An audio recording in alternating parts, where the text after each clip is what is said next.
Hello, and welcome back to the IOSnap instructional video series. This video will demonstrate the Regionalize feature for new users. The Regionalize feature is useful when a user wants to view data at a regional level as opposed to a national or state level. After selecting Regionalize, the Regionalization method selection screen appears. Here we can select from a list of predetermined regions, or a user can define their own region. In this case, we will define our own region. Select User Defined, located below Select Region, and under the Region Template heading, we will select Region Based. After Region Based is selected, you may now click on the tab that is lit up called Select Region. This opens up the multi-state region construction form.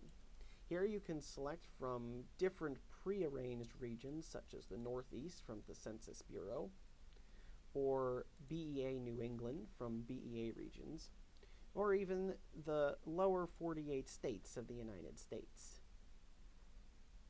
In our case, though, we will define our own region. It will be comprised of the states of Maryland, Pennsylvania, and West Virginia. We may also give this region its own unique name. In our case, we will call it IOSnap Example. After these selections have been made, press OK. This brings you back to the Regionalization method selection screen. One final step is you can select what data the regionalization will be based on. You may select between value added or income. In our case, we will leave it as income. Once these selections have been made, you may press OK. This brings you to the regional data entry form. If all of the selections seem to fit your preconceived notions, you may select OK again. After a brief loading screen, up will pop the IOSnap data set name. Here, you may modify the selected name of this data set. Our pre-arranged name that we entered, IOSnap Example, already exists within this window. However, the user may choose to rearrange this again if they so determine. If you are satisfied with the name, you may press OK. Now we are operating under our new region's data. As you can see in our workspace summary, it tells us we are working with this selected region data.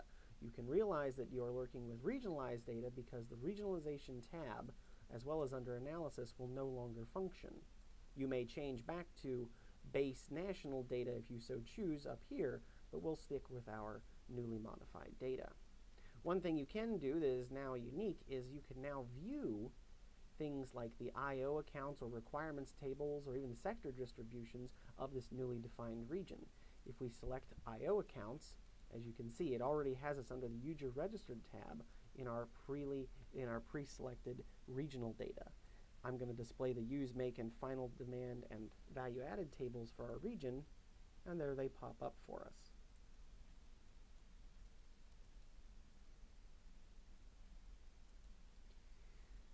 In our next video, we will discuss using the impacts feature of IOSnap.